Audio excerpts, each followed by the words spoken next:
আশা করছি বুঝতেই পারছো যে এটা হবে নায়িকার ওপেনিং ভিডিও, পার্সেল ওপেনিং। আর সবার লাস্টে আছে দেখতেই পাচ্ছ লাক্সারি একটা বক্স। তো সেটার মধ্যে কি কি আছে সেটা দেখতে হলে শেষ পর্যন্ত দেখতে হবে কিন্তু ভিডিওটা। সো চলো এক এক করে শুরু করি। গেল।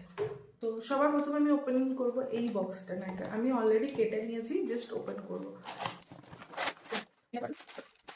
পিঙ্ক ফ্রাইডে সেলে আমরা অনেক কিছু কিনেছি। আমি পুজোর মানে দিওয়ালির সেলটার মধ্যে অনেক কিছু কিনে নিয়েছি ব্রাইডসের জন্য। বাট পিঙ্ক ফ্রাইডে সেলটাতে অনেকটা ডিসকাউন্ট দিচ্ছিল, সো প্রচুর প্রোডাক্ট কিনেছি। তো কী কী কিনেছি সেটা শেয়ার করবো আজকে। তো সবার প্রথমে একটা নিয়েছি, এটা হচ্ছে আইব্রো পেন্সিল মার্সের, একটা সুইস বিউটির কনসিলার। এগুলো আমার পার্সোনাল ইউজের জন্য, মানে রেগুলার ইউজের জন্য ইউজ করেছি, নিয়েছি। আর এটা হচ্ছে মেবলিনের একটা জেল আইলাইনার কাজল। এটা একটা লিপস্টিক, এটা আমাকে ফ্রি দিয়েছে gift, I think Swiss beauty. এটা সুইস, না সরি, এটা হচ্ছে ফরএভার 52 এর একটা লিপস্টিক। সেটটা দেখিয়ে দিচ্ছি, সেট নাম্বার হচ্ছে 008। এটা হচ্ছে সুইস বিউটির একটা লিকুইড ব্লাশ। এটার সেট নাম্বারটা চিক ও পিঙ্ক, এটা সেট নাম্বার। নেক্সট হচ্ছে এটা একটা অনেক ভারী হেভি ওয়েট। ও, এটার মধ্যে আছে আমার দুটো বডি লোশন। প্রচুর কিনেছি, নায়িকা শপিং পুরো বস্তা করে দিয়ে গেছে। এখনো অনেক প্রোডাক্ট আসেনি। ওটার একটা অনেক বড় বক্স হবে। তো ছোট ছোট বক্সগুলো মানে মেকআপের প্রোডাক্ট যেগুলোতে আছে সেগুলোকে ওপেনিং করে নিই, বড় বক্সগুলো পরে রাখবো। এটা হচ্ছে নিভিয়ার একটা এসপিএফ, হ্যাঁ এটা এসপিএফ যুক্ত একটা বডি লোশন, আর এটা বডি মিল্ক একটা বডি লোশন। এই দুটোর মধ্যে আছে আমার, সরি এই পার্সেলটার মধ্যে আছে দুটো ফেস ওয়াশ আছে, একটা বডি ওয়াশ আছে, এটা ফিয়ামা। ওকে ওকে। বাট এই বক্সটাতে কি কি আছে চলো তোমাদের সাথে শেয়ার করবো। তো সবার প্রথমে যেটা ওপেন করবো সেটা হচ্ছে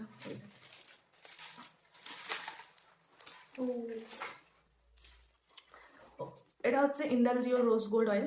সত্যি কথা বলতে এই প্যাকেজিংটার জন্য আমি মানে এই পার্সেলটার জন্য আমি এতটা এক্সাইটেড ছিলাম। আমি অলরেডি একবার করে সব খুলে কিন্তু দেখে নিয়েছি, তারপর তোমাদের জন্য আবার সেম করে রেখেছি। এটা একটা প্যাকেট ছিল, এটা আমি ওভার খুলে নিয়েছি। এটা হচ্ছে ইন্ডালজিও রোজ গোল্ড অয়েল, এটা নিউ প্যাকেজিং, এটা খুব ভালো। নেক্সট এই সপারেলের ফাউন্ডেশন, মেবি সেট নাম্বার এখন নেই, পরে বলে দেবো। নেক্সট এই কনসিলারটা কারা কারা ইউজ করো কমেন্ট করে জানিও। এটা হচ্ছে আমার মোস্ট ফেভারিট কনসিলার, টু ফেস্টের, দারুণ কভারেজ। অ্যান্ড এটা লরিয়েলের একটা ফাউন্ডেশন নিয়েছি, স্কিন টিন্ট ফাউন্ডেশন আমি বলবো না, কারণ খুব লাইট ওয়েট, স্কিনে লাগলে কিছু বোঝা যায় না। মোস্ট গেস সার্লেট টিলবারির একটা সেটিং স্প্রে। ও, এটার জন্য আমি কতদিন ধরে ওয়েট করছিলাম। এটা অনেকটা ডিসকাউন্টে দিয়েছে, এটার দাম হচ্ছে আই থিঙ্ক মেবি 4000 টাকার মতো এটার দাম আছে। অ্যান্ড সব থেকে যেটার জন্য বেশি ওয়েট করছিলাম, সবগুলোর জন্য ওয়েট করছিলাম যদিও, অ্যান্ড সো নার্সের এই ফাউন্ডেশনটা, এটা আই থিঙ্ক 5000-এর কাছাকাছি এটার দাম। সো এই প্রোডাক্টটা, এটা সেট নাম্বার হচ্ছে পাঞ্জাবটা নিয়েছি, পাঞ্জাব।